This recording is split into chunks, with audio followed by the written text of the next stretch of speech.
अगर किसी पक्षी की चोंच किसी कारणवश घायल हो जाए तो आप कल्पना भी नहीं कर सकते हैं कि उसे खाने में कितनी तकलीफों का सामना करना होता होगा। वहीं ऐसी ही एक घटना खिन्नी गेट निवासी अमन के पालतू तोते के साथ घटित हुई। दरअसल अमन ने अपने घर में एक तोता पाला हुआ है। एक दिन अचानक तोते का पिंजरा किसी कारणवश खुला रह गया तो तोता उड़कर कमरे की छत में लगे हुए पंखे से जा टकराया। वहीं उससे उसकी आधी से ज्यादा चोंच कट गई। वह घायल हो गया था। वहीं अमन ने उस दिन तो घर में ही प्राथमिक उपचार कर उसके पंख पर दवाई लगा दी थी। वहीं तोते का मालिक अमन परेशान था क्योंकि तोता खा पी नहीं रहा था। वहीं अमन ने शहर में कई जगह घायल तोते को दिखाया पर सबने मना कर दिया। जैसे तैसे वो डॉक्टर विराम वार्ष्णेय की क्लिनिक पर पहुंचा, जहां डॉक्टर विराम ने कहा कि इसकी सर्जरी करके इसकी चोंच को सही करने की कोशिश की। वहीं सर्जरी के लिए डॉक्टर विराम ने अगले दिन का समय दिया।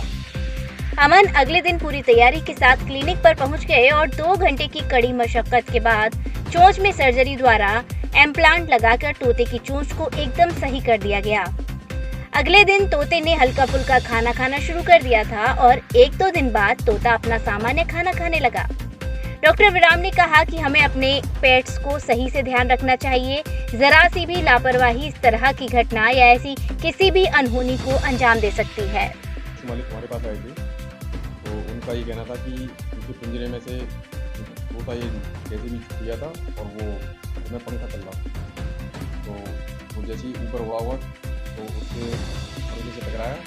पंखे से टकराने के बाद उसकी चोंच भी ऊपर के नीचे गिर गई और पंख भी खत्म हो गया। तो इस तरह से वो परेशान हो गए थे। वो मेरे पास लेके आए थे। मेन दिक्कत उन्हें सबसे ये आ रही थी कि वो जो तोता है अपने आप खाना नहीं खा पा रहा था। तो आपको जैसे पता ही है तोता ये जो चोंच होती है उस तरह का भी काम करता है कि वो अपने फूड को उठाना, काटना, पीटना सब उसी से चोंच से करता है। तो चोंच जब कट गई थी बिल्कुल, ना तो अपना खाना उठा पा रहा था ना सही से खा पा रहा था। तो किस तकनीक से इस दूध को जोड़ा है आपने?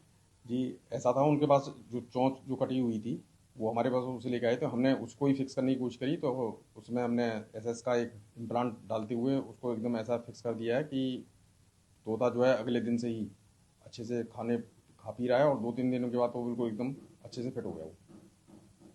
अभी ये है कि खाने पीने में बिल्कुल ओके चल रहा है। इम्प्लांट लगा हुआ है और अभी वो इम्प्लांट लगा रहेगा जब तक वो तोता अपना खाना खा रहा है। एनेस्थीसिया कैसे दिया और देखिए एनेस्थीसिया तक तो बड़ा मेन रोल यही होता है कि अब जो पक्षी होता है उसमें 200-250 ग्राम वजन होता है। तो बड़े हिसाब से हमें बारीकी से उसको कैलकुलेटेड डोज ही लगानी पड़ती है ताकि हमारा काम भी हो जाए और पक्षी को भी कुछ हो।